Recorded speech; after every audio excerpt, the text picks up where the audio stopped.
Getting organized and healthy in the kitchen doesn't have to be complicated or require an extreme lifestyle overhaul. Today, I'm sharing with you practical and sustainable steps to getting organized and healthy in the kitchen that won't cost you a dime and that you can start now and carry into the new year. Plus, at the end, I'm sharing 2 healthy meals using only ingredients I have in my pantry and my refrigerator. I have found that if the path to organization or the path to health is too complicated, requires too many steps, or I have to hire a professional organizer or something like that, it just doesn't get done. So the tips I want to share with you are ones that I find to be realistic and sustainable. So today I'm cleaning out my refrigerator and part of my pantry and sharing some tips along the way. Step 1 for me is to get everything out of the refrigerator.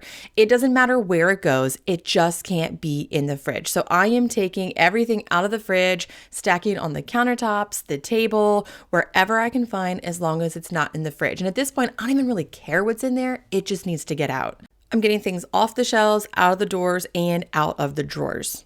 It's been a minute since I've cleaned my fridge because we've had a lot of colds around here, so I'm a little horrified at what I found inside, but it is okay because it's getting clean now. For some of you, this might be like the nastiest thing you've ever seen. You may or may not be right, I don't know.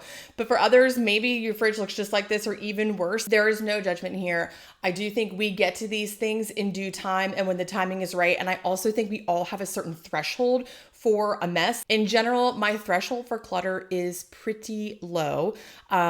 It changes depending on what's going on in my life. Those priorities sort of ebb and flow, but this has reached a point where I can't take it anymore. So if yours looks better, good on you. If yours looks worse, good on you. You'll get to it when the time is right. Now that everything is out of the refrigerator, I am washing all of the shelves and the drawers and parts of the fridge. And I know you probably already know these steps, but I have found over the years that I always know what I need to do to get organized and to get healthy. Sometimes I need a reminder or just a little nudge like, hey, you know to do these things, so let's do them. And often the hardest part is just getting started. Even though I'm finishing the entirety of this project from beginning to end, I am doing it in bite-sized pieces. Part of that is because I need the mental space to not feel overwhelmed. Sometimes projects like this really can kind of shut me down, but also I don't have the space in my kitchen and in my dining room to take out every single item and every single shelf at the same time. So all the food is out, and then I'm just taking out the pockets on the doors, washing them and drying them, putting them back in. Then I'm taking out the shelves, washing them and drying them and putting them back in. Then I take out the drawers, wash and dry them and put them back in. It's kind of like when I used to run before I have a foot injury that I'm dealing with right now. I would say to myself, all right, just run to that mailbox. And when you get to that mailbox, just run to the next mailbox. And then when you get to that one, okay, just run to the street sign. It's sort of the same thing for me on these big projects. Just do this part and then let's do the next one. Do this part and let's do the next one. And then I'm always a little horrified what's underneath the drawers. I am using my hand vacuum to clean it out. You might have a way you prefer better, but efficiency is key here. Yes, I could wipe it out, but my hand vacuum does it a lot faster, more effectively, and more efficiently than I do by hand. And really, I think that's key when we're doing projects like this, is using what you know works. Now the fridge is completely clean, the shelves are drying, and once they are done, it is time to get everything back in the fridge. And when I say everything, I only mean everything that you want to keep, that is worth keeping, and that you love. If you are a professional organizer, you probably will hate this tip, but I think that having too many containers for organizing makes things actually more difficult to use because they get stowed away, never to be seen again. I had some clear containers that I kept on the top left shelf, and I use them for things like sauces and condiments. And over and over and over again, what I find is I put the condiments or sauces in there, and I never see them again until I clean out the fridge and they're expired and I have to throw them away. What works better for me is to get rid of the things that are expired, to get rid or give away the things that I don't like. If I buy something, I don't like the way that tastes, or we're just not using it, it hasn't expired yet, you can give it to a neighbor or a friend.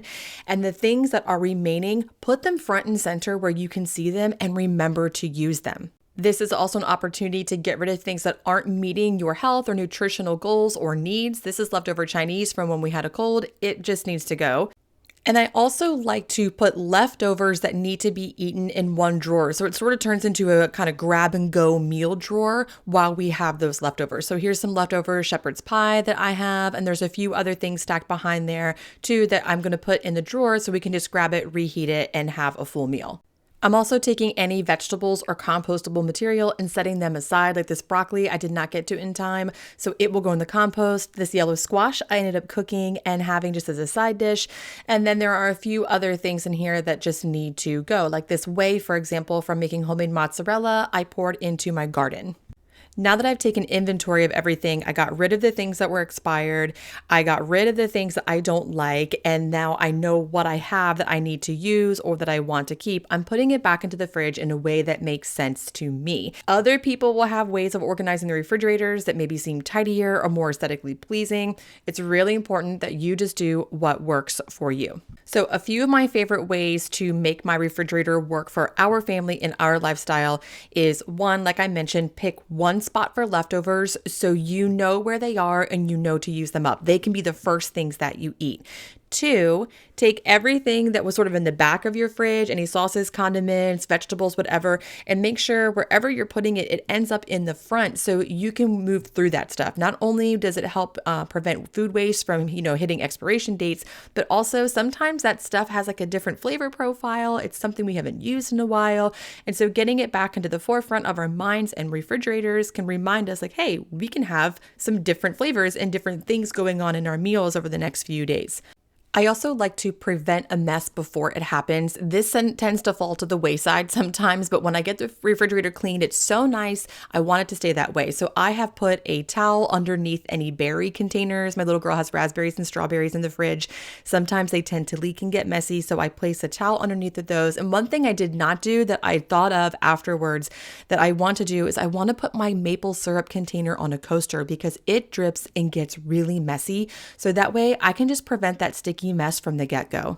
Also, if your refrigerator has adjustable shelves, this is a perfect opportunity to replace them so they work better for what you have in your fridge. I tend to get in a rut with this. I just put them in the fridge and that's where they stay for like a half a decade or something. But it doesn't have to be that way. You can move them around to suit your needs. So you can see here, even though there aren't any organizational containers or tools, everything's really organized. The left drawer now is produce that I need to use. The right drawer is fruit that I need to use. And then above that, I have readjusted the shelf to meet the tall stock pot. I have reorganized the drawers. I have leftovers on the right. I have cheeses up front. And then of course, beer on the side that needs to be had. So everything is nice and tidy and organized, even though I don't have a ton of organizational tools or containers in the fridge. That may or may not work for you. Again, it's really important to do what you know works for you, not what works for other people.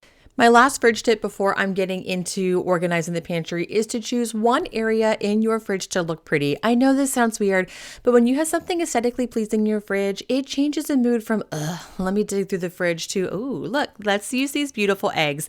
These are eggs that I get from a woman who has a bunch of chickens. I just put them in a basket I had and stuck them in the fridge and they look really nice. It just has the aesthetic quality that I appreciate when I am getting ready to cook. We'll get into the pantry organization tips in a minute, but I thought I'd pause and share with you a healthy baked oatmeal recipe with ingredients that I got from my pantry that you will of course see soon when we organize things together.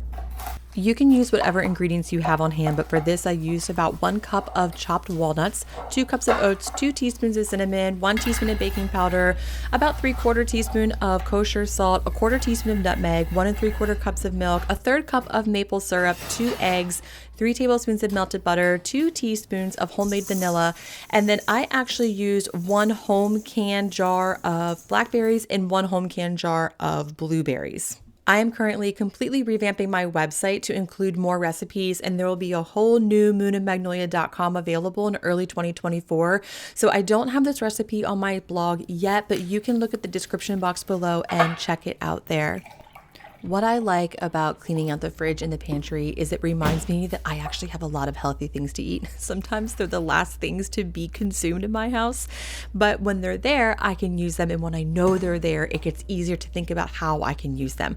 So for this, I toasted the walnuts in a preheated oven, about 375 for 4 to 5 minutes until they were fragrant. In another bowl, I combined the oats, the toasted nuts, cinnamon, baking powder, salt, and nutmeg, and just mix them up to combine. In a small bowl, I then mixed all the wet ingredients together. Then I had these berries that you'll see here in a little bit when we rearrange the pantry that I kind of forgot about. So I moved them from the back of the pantry to the front. I was like, oh yeah, I got to use these things. So I took my home canned blackberries, my home canned blueberries, and placed them in the bottom of a buttered baking dish.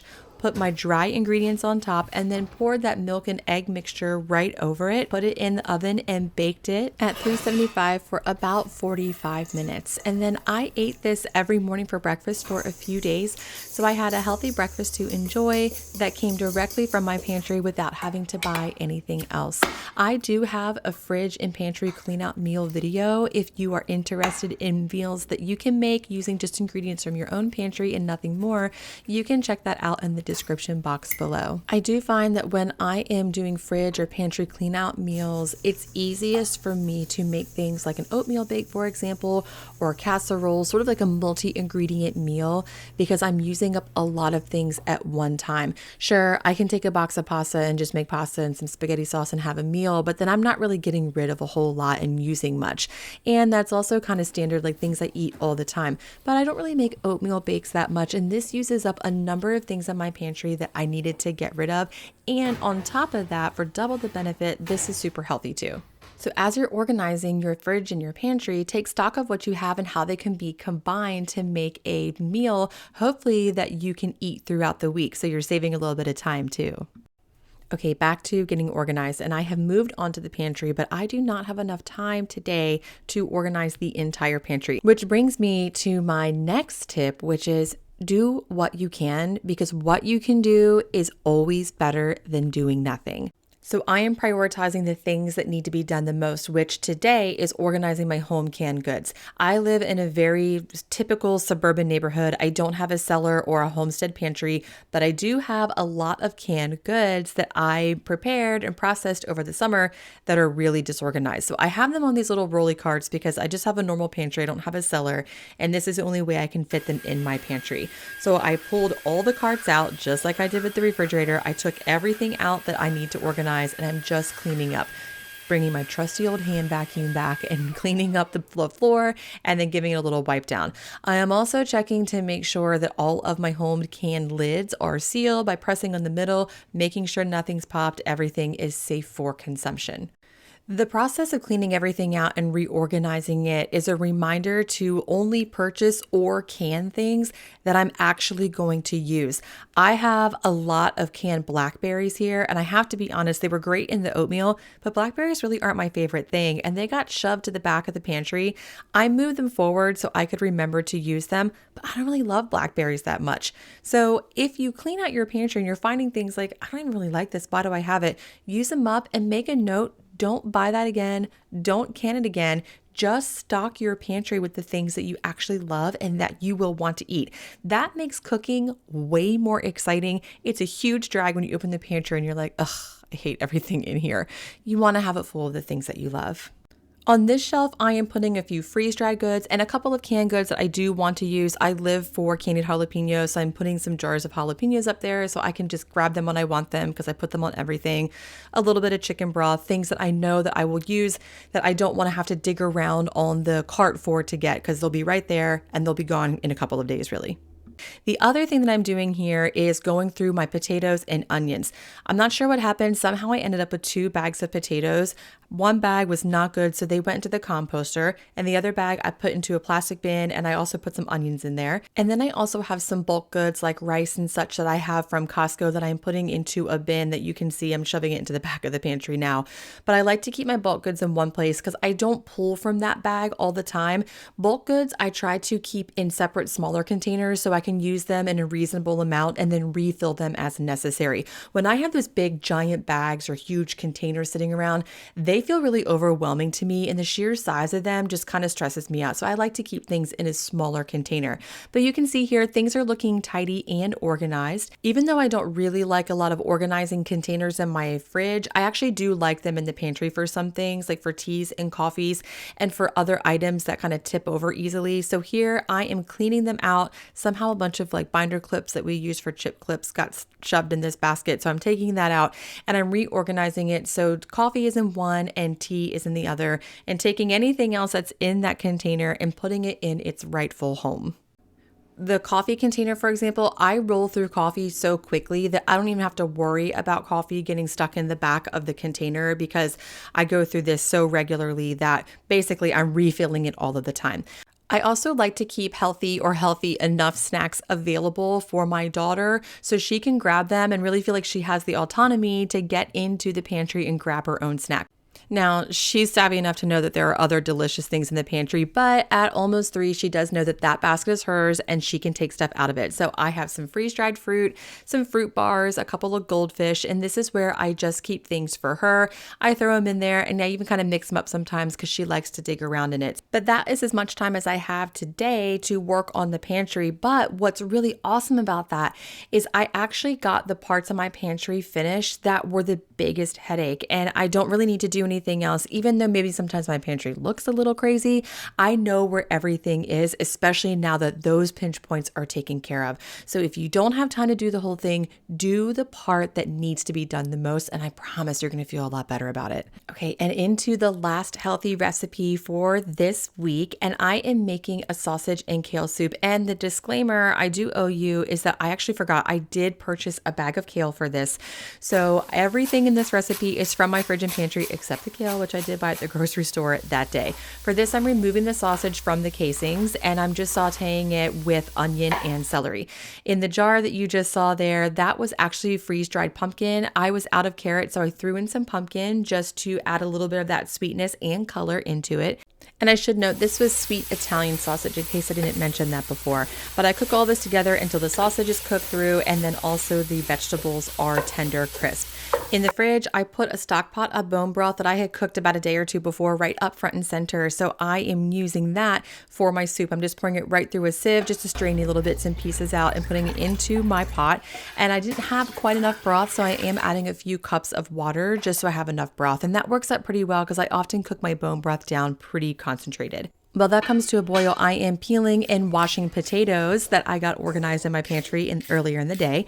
So then I'm just dicing them up and I'm putting them right into the broth. You don't really need to wait for the broth to come to a boil. In fact, I think potatoes cook better when you actually put them in the broth or water, whatever you're cooking, when it's not quite so hot, even cold, and then bring it to a boil. So I'm putting them right in there, and now I'm letting everything come to a full boil while I wash off the kale that I bought earlier in the day.